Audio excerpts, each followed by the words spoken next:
اومدید به یه ویدیو جدید. تو این ویدیو قصد دارم 11 تا ماشین رو ببینیم چقدر این ماشینای زپرتی ایرانی مقاومت دارن در مقابل تست.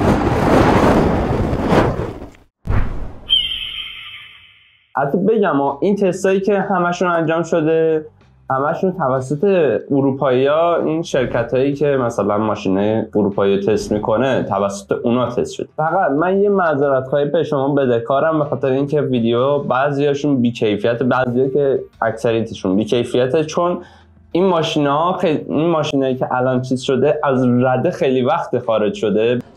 جدی میفرمایی؟ دخترم اینا تستاش هم مال 100 قرن پیشه، یعنی بگیم مال 20 سال پیشه، ویدیوش هم مال 20 سال پیشه. بریم تو کارش. اولین ماشینی که میخوایم تست کنیم پراید هاچبکه. پراید هاچبک از نظر من که میپوچه دیگه بدون شک.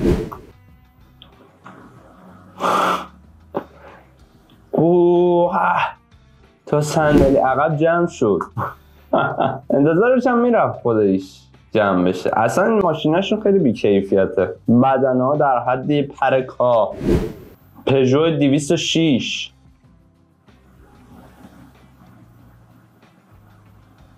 نه تا اتاق جلو تا وسطش داشت جمع میشه. اصلا ستون جلو جمع شد. نگاه کن. این اگه از پهلو بخوره.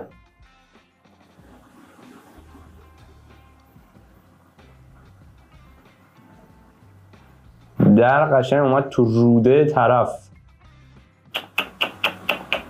اصلا خیلی 206 هم ریده حاجی. بعدی 207 ولی من میگم 207 کم نمیاره، چون 207 یه ذره بدنش احساس میکنم مقاوم تره. بریم ببینیم.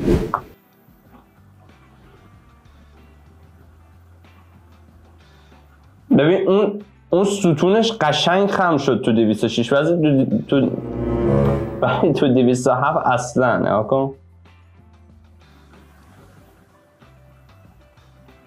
به اتاق اونجوری که باید ضربه میخورد نخورد. از پایینش خبر ندارم ولی بالاش که خوب ضربه نخورد بهش. مشخصه 206 و 207 خیلی بدنه هاشون فرق داره با هم دیگه.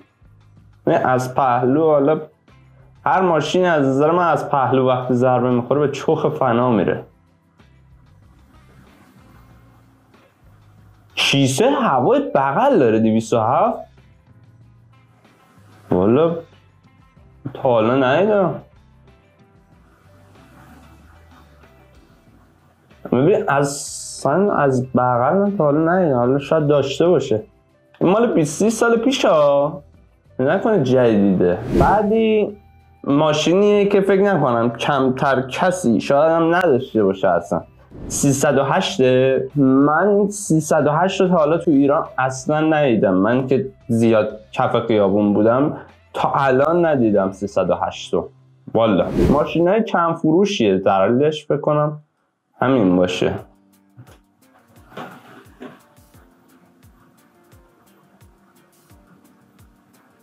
میبینی شبیه 207 ولی من ندیدم این 308 بیاد. اصلا رخ جلوش فرق دارن اینا.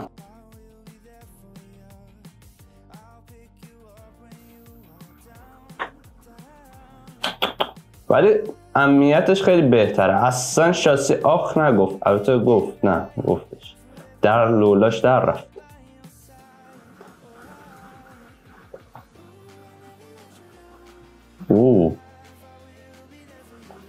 حاجی هر ماشین شاخ به شاخ میزنه انگاری میخواد به گوز فنا بره. ببین اصلا جلوش فرق داره با 207.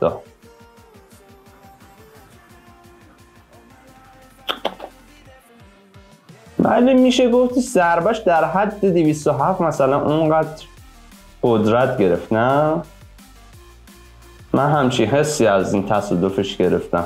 بعدی 405. اینم تستش خیلی قدیمیه. میگم اینا رو کیفیتاشون پایینه ولی دیگه ببخشید دیگه. 2 تا شاخ به شاخ مثلا 405. انش با گوش یکی شد. ولی اون موقع مثلا شاخ به شاخش تا اتاق بعدی جمع نشد. مثلا زرده الان تا اتاق خوبش جمع شد. بعدی 406. حالا ما نمیگیم 406، در اصل میگیم که پژو پارس، چون اصلاحاتی انجام شد از لحاظ ظاهری، شد پژو پارس ایرانی که از نظر من ظاهرش رفت تو پژو پارس قشنگتره تا 406 که تو خود اروپا تولید میشه. خیلی قشنگتر اصلا پژو پارس داخل ایران. ولی بریم ببینیم سیستم قدرتش چقدره، چون بدنهاش فکر کنم یکیه دیگه. به هر حال ببین 1997 تولید. او خوشی این که جر خورد.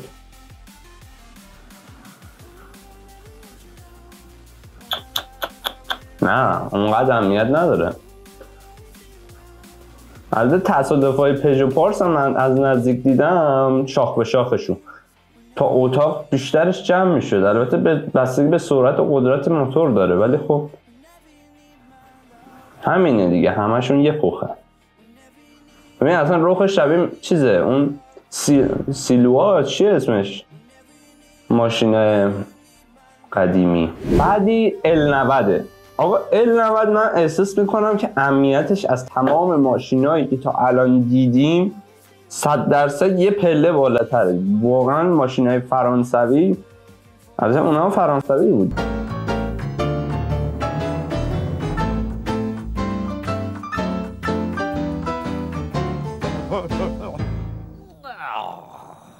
نه پژو فرانسوی دیگه. نه ولش کن، بحثش وارد نشیم. ولی کلا بخوای حساب کنی L90 کیفیتش بیشتره. حالا شاید نباشه، نمیدونم. من تصادفش ببینیم. دیکا لوگان بهش میگن.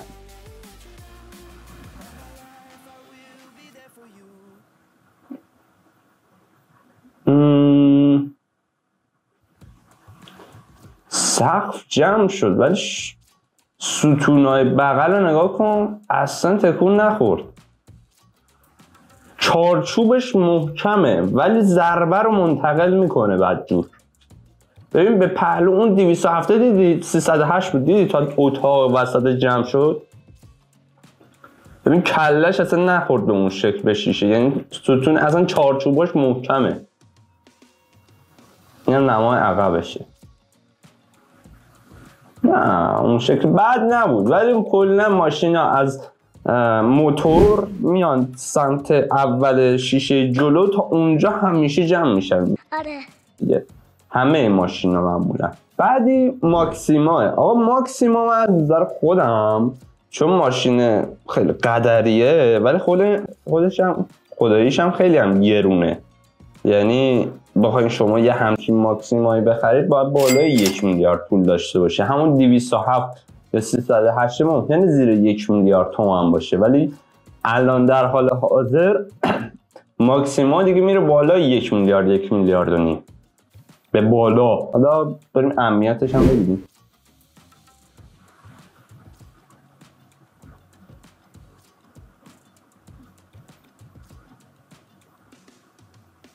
نه نظرم پس میگیرن از همین مقطع. خواهش میکنم ماکسیما کسی نگیره. خوبه. شاسی تا شد، نصف شد، از اون قاط شد. حتی به پهلو کل قدرتش رو داد. نه چون اون تصادفی که کردش ماشینای دیگه کلا از دو طرف قدرت توی کل بدنه تقسیم شد، ولی این از پهلو اومد روی شاسی تمرکز کنه. آره شاید از رو به رو میخورد کلا یکی میشد، ولی زیاد جالب نبود از نظر من. آقا بعدی سمنده. این تستش هم توی چیز منوتو گرفتن که دستشون در نکنه. اون موقع فهمیدیم که ماشینای سمند هم زیاد مال نیست. من اینو دیده بودم از قبل، ولی خب بخوای حساب کنیم بازم نگاه میکنم ببینم چی ازش در میاد. یادم هم نمیاد دقیق ازش.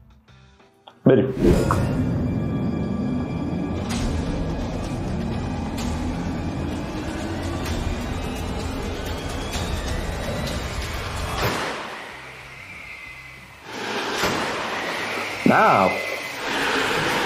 نه خیلی بد خوردش. البته اینم مثل اون ماکسیموهای ضربه خورد، کلا به پهلو تمرکز میکنن که اگه ضربه میخواد جمع کنه از بغل جمع کنه.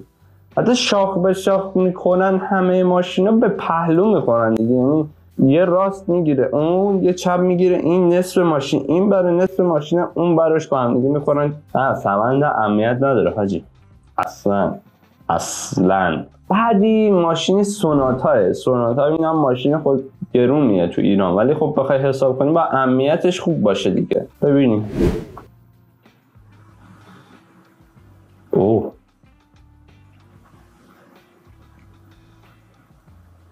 حاجی، این که اینم مثل ماکسیماه شد دقیقا تصادفش، ولی بعد نخورد، چون احساس میکنم توی کادر اتاق زیاد میبینی زیاد اتفاق خاصی نیفتاد به جز ضربه خوردن.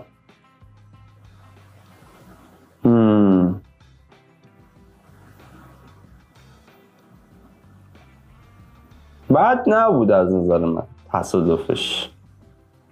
آقا بعدی ماشین بگیم آخر دیگه،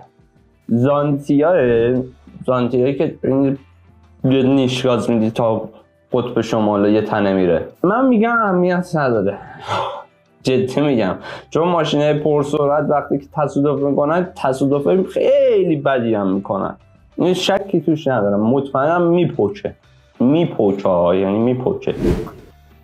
سیترون زانتیا 1997. اوه ببین تا اتاق عقب جمع شد.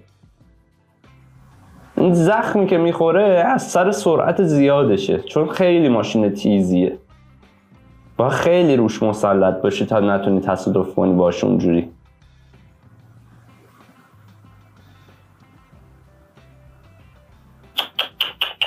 اتاق جلو رو قورت داد، اصلا رفت اتاق عقب به پهلوان. این هم شد مثل اون 308 که رفت قورت داد تا سمت وسطش رفت داخل.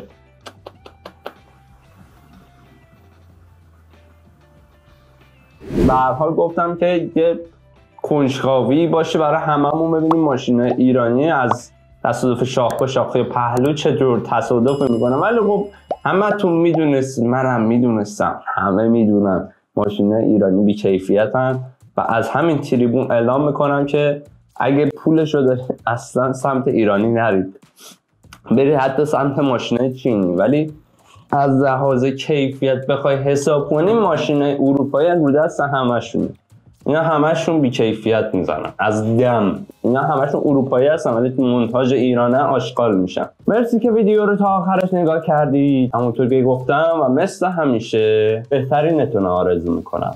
بدرود. بربرنان گونده پرتاغال